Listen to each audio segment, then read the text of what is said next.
흉악범죄가 잇따르면서 사형제도 시행에 대한 목소리가 높아지고 있습니다.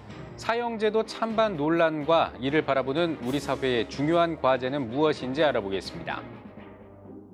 세계 식량의 날을 앞두고 월드비전이 코로나19 사태에 따른 식량 위기를 분석한 보고서를 발표했습니다. 보고서 내용 살펴보겠습니다. 호주 뉴사우스 웨일즈주가 3개월 반 동안 시드니 일대에 지속했던 봉쇄를 해제했습니다. 교회도 돌아오는 주일부터 오프라인 예배를 시작합니다. 예배 회복을 위한 자유시민연대가 위드 코로나 대비 교회에 대한 입장문을 발표했습니다. 관련 내용 전해드리겠습니다.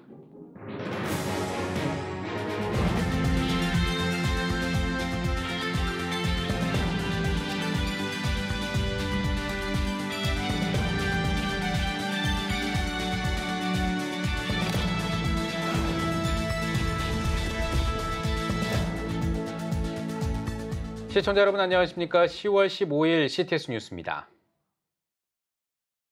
흉악 범죄들이 잇따르면서 사형제도를 다시 시행해야 한다는 목소리가 나오고 있습니다. 일부 정치인들이 이를 공약으로 내세우기도 했는데요. 김효경 기자가 취재했습니다. 각종 흉악 범죄들이 잇따르면서 사형제도를 다시 시행해야 한다는 국민의 목소리가 높아지고 있습니다.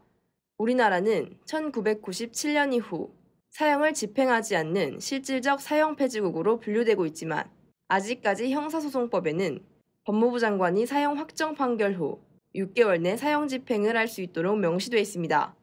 지난 9월 한 언론사가 조사한 결과에 따르면 사형제를 유지해야 한다고 응답한 수는 77.3%, 흉악범죄자들의 사형 집행에 대해서는 95.5%가 찬성한다고 답했습니다. 사형제 시행에 관한 국민의 관심이 높아지면서 사형제도에 대해 대권주자들도 입장을 밝히고 있는 상황.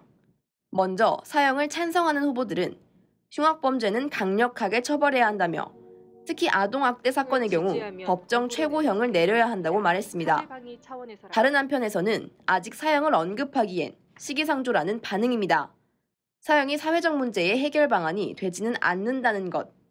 특히 잘못된 판결로 인해 초래할 수 있는 문제들을 배제할 수 없다고 주장했습니다.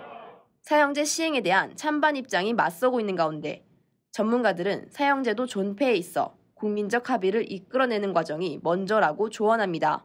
사형제도를 유지할 것인가 폐지할 것인가는 근본적으로 입법 정책의 문제입니다. 이에 대해서 국민적 합의가 중요합니다. 중대범죄가 나타났을 때 국민들은 사형제도의 필요성을 계속 강조하고 있으니까요. 우리 국민적 합의를 이끌어내는 과정이 제일 중요하다고 봅니다. 사형제의 찬반에 앞서 범죄에 대한 대책 마련이 시급하다는 주장도 있습니다. 수사력 강화를 통한 범죄의 억제는 처벌에 대한 고민보다 근본적인 문제 해결의 본질이라는 겁니다. 가장 중요한 거는 그 개인에 대한 문제이기도 하지만은 오히려 이 사회에서 발생하는 그 흉악 범죄에 대한 검거율이라든지 이런 거를 높여서 그런 범죄는 반드시 발각될 수밖에 없다 하는 시스템을 만들고 수사력을 강화하는 거가 오히려 더 큰 범죄 억지력이 있다고 생각을 합니다. 뜨거운 감자로 떠오른 사형제도 찬반 논란. 사회적 합의와 범죄의 억제력 강화가 중요한 과제로 함께 대두되고 있습니다. CTS 뉴스 김유경입니다. 매년 10월 16일은 유엔 식량농업기구가 선정한 세계 식량의 날입니다. 세계 식량의 날을 맞아 국제구호개발 월드비전이 코로나19 사태에 따른 식량 위기를 분석한 보고서를 발표했습니다. 이현지 기자입니다. 국제구호개발 NGO 월드비전이 코로나19가 부른 식량 위기에 대한 보고서를 발표했습니다. 보고서 식량 쇼크에 따르면 2020년 5월 세계 식량 가격이 10년 만에 최고 수준을 기록한 것으로 나타났습니다. 세계 식량 가격 상승세는 현재까지 지속되고 있다고 알려졌습니다. 이 중 국가별 식품 가격 인상률을 다룬 대목이 눈에 띕니다.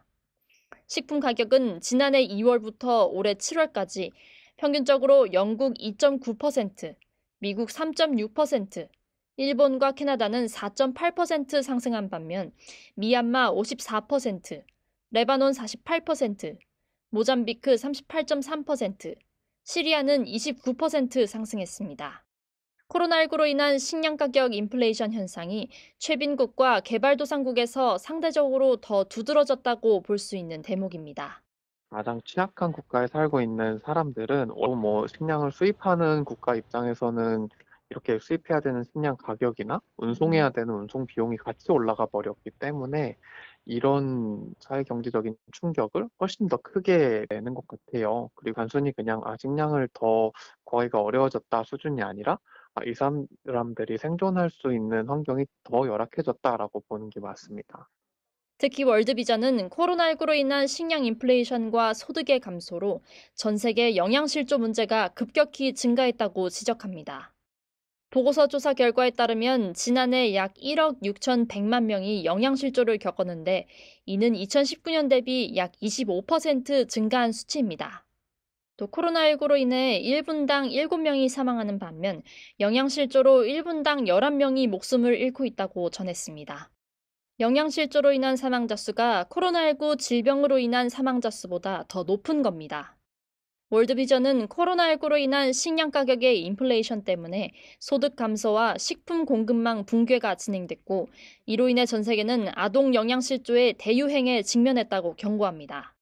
또 식량 쇼크 대처를 위해 현지인들에게 구호 식량을 전달하는 긴급 구호 사업, 경제적 자립을 돕는 생계 지원 활동, 지역사회에서 사용할 수 있는 바우처 지급 등 3단계에 걸친 지원 사업을 기획 중이라고 전했습니다. 일방적으로 그 사람들한테 식량을 계속 주는 것보다는 그 사람들이 스스로 생계 활동을 하고 사회 경제적인 역량을 키울 수 있게 해주는 게 더 중요한 것 같아요. 사실 현장에서 가서 보면 더 코로나도 마찬가지였고 에볼라도 그렇고 당장 어떤 일이 나한테 닥칠지 모른다는 불안감이 있기 때문에 급변하는 상황에 좀 유연하게 대처할 수 있는 코로나19로 가속화된 세계 식량 문제. 오는 16일 세계 식량의 날을 앞두고 굶주림으로 고통받는 전 세계 취약계층을 향한 국제사회의 관심이 필요한 때입니다. CTS 뉴스 이현지입니다. 팬데믹 상황 속에 기독 청년들도 고민이 많습니다. 사회가 교회를 바라보는 시선 때문에 고민인 청년들도 있다고 하는데요. 이런 고민을 영상에 담아내 메시지를 던지는 청년들이 있습니다. 서현우 기자입니다. 신앙의 테두리 속에서 살아왔지만 무엇 하나 응답 없는 삶 속에 고민하는 청년들. 그런 청년들의 삶을 대변하는 교회와 카멜레온의 합성어인 교멜레온이라는 제목으로 만들어진 단편 영화가 지난 3일 거룩한 빛 광성교회에서 상영됐습니다. 거룩한 빛 광성교회 청년부는 차선우 전도사와 15명의 청년들의 섬김으로 4개월간 영화를 제작했으며 주변에 신앙적 고민이 많은 청년들을 초청해 영화를 통한 전도의 장을 열었습니다. 믿습니까 하면 아멘하고 무조건 순종적인 믿음이었다면 지금은 위로받고 너 괜찮아, 너도 고민하는 거 그럴 수 있어, 하나님이 있을까라는 고민을 할 수 있어, 그 고민 괜찮은 거야. 오히려 그 고민 때문에 교회에 나오고 알아볼 마음이 생겼으면 좋겠다는 의미였습니다. 여러 가지 사회에서나 교회에서나 그런 이중적인 모습, 누구나 가지고 있는 고민인데 말 못할 고민이라 생각해서 어떻게 표현을 해야 될까, 이런 좀 많이 고민하면서 연기했던 것 같습니다. 거룩한 빛 광성교회는 코로나 상황 속에서 방송 미디어 팀을 새롭게 구성하고 처음으로 청년들의 고민들을 영상으로 담게 됐으며 앞으로도 각종 영화제 출품을 비롯해 미디어를 통한 복음 전파에 앞장설 계획입니다. 이 시대의 우리 청년들이 이번 이 영화를 통해서 자신들의 또 고민도 함께 나눌 수 있었으면 좋겠고, 또 영화 속에서 또 길도 함께 찾았으면 좋겠다, 그런 마음이 저희 개인적인 마음이고요. 우리 광성교회가 특별히 이번 영화를 통해서 청년들에 대한 관심을 더 갖게 되었고요. 또 미디어 사역을 통해서 청년들을 돕고자 하는 그런 마음도 많이 갖게 되었습니다. 코로나19라는 어려움 속에도 복음 전파를 위해 미디어로 신앙의 고민을 담아내는 청년들의 섬김이 귀한 감동을 주고 있습니다. CTS 뉴스 서현호입니다. 호주 뉴 사우스 웨일즈주의 코로나 백신 2차 접종률이 70%에 도달하면서 3개월 반 동안 지속했던 봉쇄가 해제됐습니다. 교회 현장 예배도 허용됐지만 백신 접종을 완료한 사람들만 예배당에 입장할 수 있습니다. 황세준 통신원이 전해드립니다. 지난 11일 시드니 시티의 피트 스트리트 거리. 장기간 봉쇄 조치로 인적을 찾기 힘들었던 거리가 사람들의 모습으로 붐빕니다. 굳게 닫혔던 쇼핑몰의 영업도 재개됐습니다. 호주 뉴사우스웨일즈주의 백신 접종률이 70%에 도달하면서 106일 동안의 봉쇄가 해제된 것입니다. I think it's a great day, and I see it as a day of freedom. It is a freedom day. It is. I mean, people are going out for the first time. Businesses are opening up. I just think it's a great day for the people of our state based on the efforts and sacrifices that everyone's made. 테이크아웃만 가능했던 식당과 카페 매장도 이용할 수 있게 됐지만 백신 접종을 마쳤다는 사실을 확인해야 합니다. 이에 대한 반발로 불편한 마음을 거칠게 표현하는 이들도 있습니다. Excuse me, what makes you think that I'm going to hand over my medical private information of whether I'm vaccinated or not vaccinated to buy a cup of coffee under this discrimination and this putrid attempt to segregate? 교회들의 문도 이번 주일부터 열립니다. 사회적 거리 유지를 위해 예배당 규모에 따라 입장 인원이 제한되고 회중 찬양을 할 수 없지만 오프라인 예배를 기다린 성도들에겐 반가운 소식입니다. 하지만 현장 예배도 백신 접종을 2차까지 마친 이들만 참석이 가능합니다. 남편은 지금 접종을 완료해서 예배 참석이 되는데 저는 현재 1차를 맞고 2차를 예약했는데 대기가 좀 길어가지고 다음 달에 맞아요. 그러다 보니까 이제 그 대면 예배를 이번 주부터 참석하지는 못하고 주정부의 규제 완화 로드맵에 따르면 접종률이 80%에 이르면 백신 접종 여부와 상관없이 현장 예배 참석이 가능하게 됩니다. 현재 뉴사우스웨일즈주의 백신 2차 접종 완료 비율은 77%로 빠르면 다음 주일에는 80%를 달성하고 모든 성도들의 현장 예배가 가능할 것으로 전망됩니다. 호주에서 두 번째로 큰 광역도시 멜버른이 속한 빅토리아 주정부도 연일 2천여 명이 넘는 확진자가 발생하고 있지만 백신 2차 접종 완료 비율이 70%에 이르면 현재 봉쇄를 단계적으로 해제하겠다는 방침을 밝혔습니다. 팬데믹 이후 봉쇄 조치로 일관하던 호주 정부의 위드 코로나 행보가 시작됐습니다. 호주 시드니에서 CTS 뉴스 황세준입니다. 1년 넘게 교회 모임을 허용하지 않았던 필리핀도 점차 봉쇄를 풀고 있습니다. 백신 접종자의 한해서라고 하지만 오랜만에 함께한 성도들은 은혜를 마음껏 나눴습니다. 현지 소식을 윤열 통신원이 취재했습니다. 필리핀 하나레미랄교회가 창립 29주년 감사 예배를 드렸습니다. 필리핀은 지금까지 강력한 지역사회 봉쇄 정책으로 규모가 있는 행사는 열 수 없었습니다. 하지만 백신 접종률이 점차 증가하며 백신 접종자에 한해서 제한적인 모임과 행사가 가능해진 것입니다. 하나님께서 제게 말씀하시기를 너는 코로나19의 바이러스에 눌리지 말고 그것을 오버컴해서 믿음으로 선포하여서 성도들 다 모이게 해서 예배를 드리라고 그래서 이거는 100%의 믿음, 99.9%의 믿음이 아니라 100%의 믿음으로 하나님께 순종함으로 이렇게 29주년 예배를 드리게 되었습니다. 하나레미랄교회 성도들은 코로나 팬데믹 기간에도 전도와 선교 활동을 꾸준히 이어왔습니다. 거리 전도 시 뮤지컬 공연 등을 통해서 보다 쉽게 복음을 전하는 데 노력하고 있습니다. 이에 교회는 영적으로나 수적으로도 꾸준한 성장을 이뤄가고 있습니다. COVID-19 has reached over the whole world in few months. We also want to make sure that the Great Commission of the Lord Jesus will reach the whole world. And the Grain of Wheat Christian Ministries is an example of a church that continues to obey the Great Commission of the Lord Jesus, making disciples of all the nations of the world. Again, congratulations and God bless you. 하나레미랄교회는 필리핀에서 마닐라 국제선교대회를 2년에 한 번씩 주간에 열고 있습니다. 코로나로 인해 올해 개최가 내년으로 연기됐지만 마닐라 국제선교대회를 온 성도가 기도로 준비하고 있습니다. 특별히 뮤지컬을 중심으로 한 대회 준비가 내년에 있을 교회의 창립 30주년과 맞물려 계획되고 있습니다. 내년에 이제 우리가 뮤지컬 스타일로 정말 우리 교인들이 열심히 준비하고 그 행사를 위해서 기도하고 있습니다. 새벽 예배, 매일 저녁 기도회, 그리고 전도. 이 코로나 타임이지만 중단하지 않을 것입니다. 여러분 우리 한 마음으로 기도해 주시면 감사하겠습니다. 할렐루야. 위드 코로나 시대에 보다 많은 성도들이 한자리에 모일 그날을 기대해 봅니다. 필리핀 따이따이에서 CTS 뉴스 윤유열입니다. 예배 회복을 위한 자유시민연대가 위드 코로나 대비 교회에 대한 입장문을 발표했습니다. 예자연은 입장문에서 보건복지부의 자료를 인용해 코로나19로 약 10,000개의 교회가 폐쇄됐다며 정부는 인간의 기본권인 예배의 자유를 박탈하고 독재주의적인 정책을 추진했다는 것을 부인할 수 없을 것이라고 지적했습니다. 또 헌법을 기준으로 한 원칙과 기준을 들며 예배를 통제하지 말라고 강조하면서 세부적인 요구사항을 전했습니다. 이어 신앙과 양심의 자유를 통제하는 것은 독재적 발상이라면서 1인 시위와 함께 예배 회복을 위한 전문가를 초청해 세미나를 진행할 것이라고 밝혔습니다. 미래목회 포럼이 기독교인 공직자와 타종교 예식 참여를 주제로 정기 포럼을 개최했습니다. 발제를 맡은 이상원 전 총신대 교수는 기독교인 공직자는 다른 신을 두지 말라는 1계명을 거스르는 요구에 대해서는 직을 걸고 거부할 수 있어야 한다며 타종교 관계자에게 정중하게 양해를 구하고 신숭배 의식에 참여하는 것을 유보하는 것이 바람직하다고 말했습니다. 이어 김신호 전 교육부 차관과 이관직 전 총신대 교수, 윤성민 강남대 교수가 패널로 참여했습니다.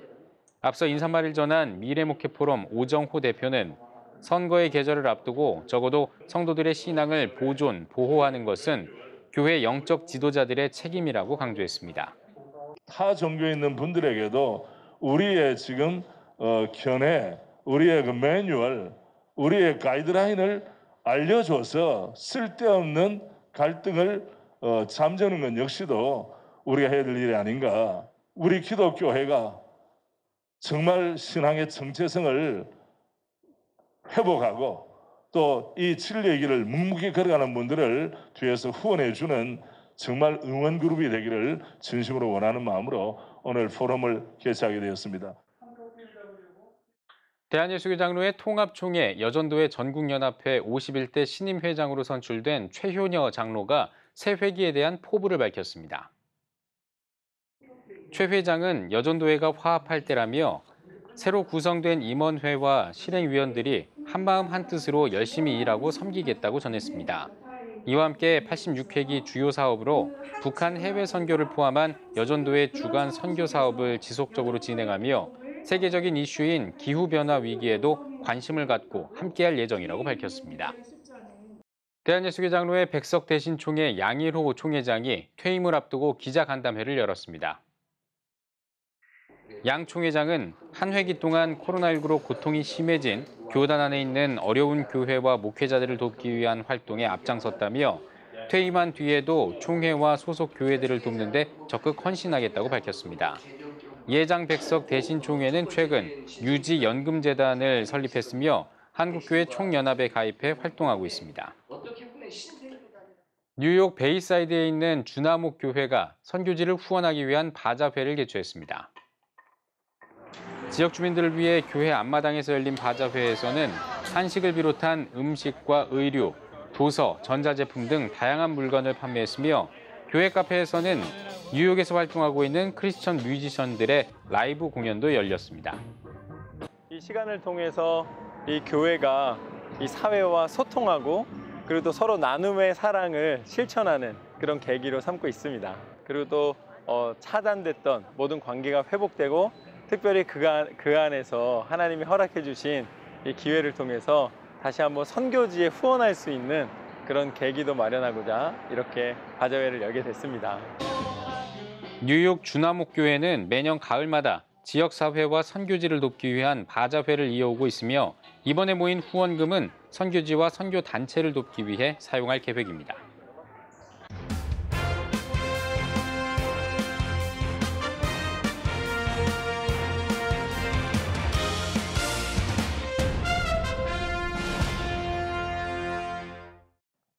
전국 각 지역별 네트워크 뉴스입니다. 부산 남성교회가 교회 설립 70주년을 맞아 감사 예배를 드렸습니다. 예배에서 박지복 원로 목사는 교회를 사랑하는 사람은 교회를 자랑하고 아낌없이 헌신하는 자라며 십자가의 감격을 품고 교회를 사랑하는 성도가 되자고 말씀을 전했습니다. 6.25 전쟁 중 월남한 피난민들이 함께 세운 남성교회는 은혜의 70년에 이어 다음 세대와 함께 여는 희망의 70년을 준비하고 있습니다. 신앙의 자유를 위해서 피난해 오신 여러분들이 함께 기도하면서 세워진 이 교회가 70년 동안 하나님 은혜로 여기까지 오게 되었습니다.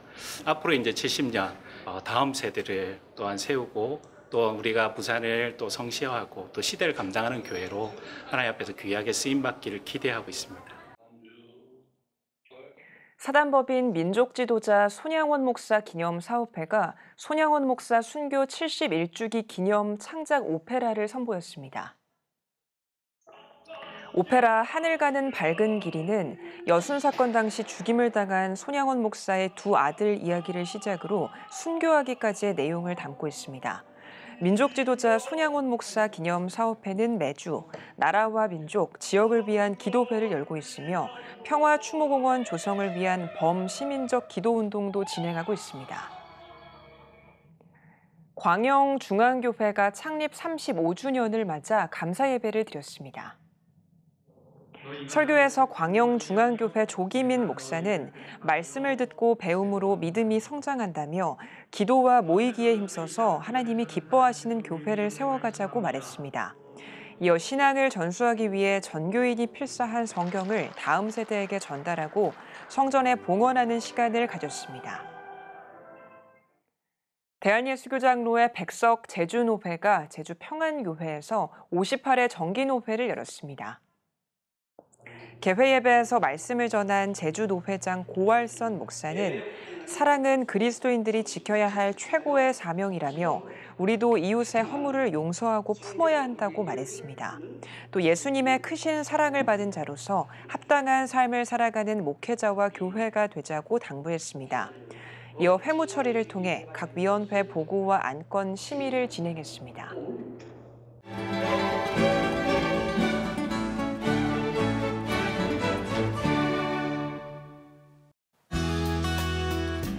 내일은 전국이 대체로 흐리겠습니다.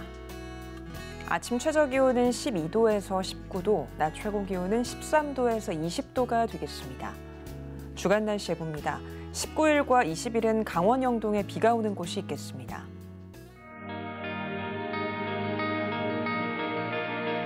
백만인 기도운동에 새롭게 참여하신 분들입니다.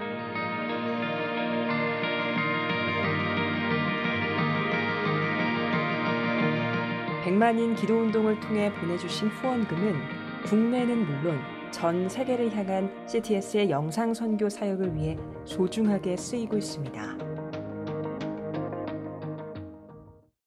CTS 뉴스 오늘 순서 여기까지입니다. 시청해주신 여러분 고맙습니다.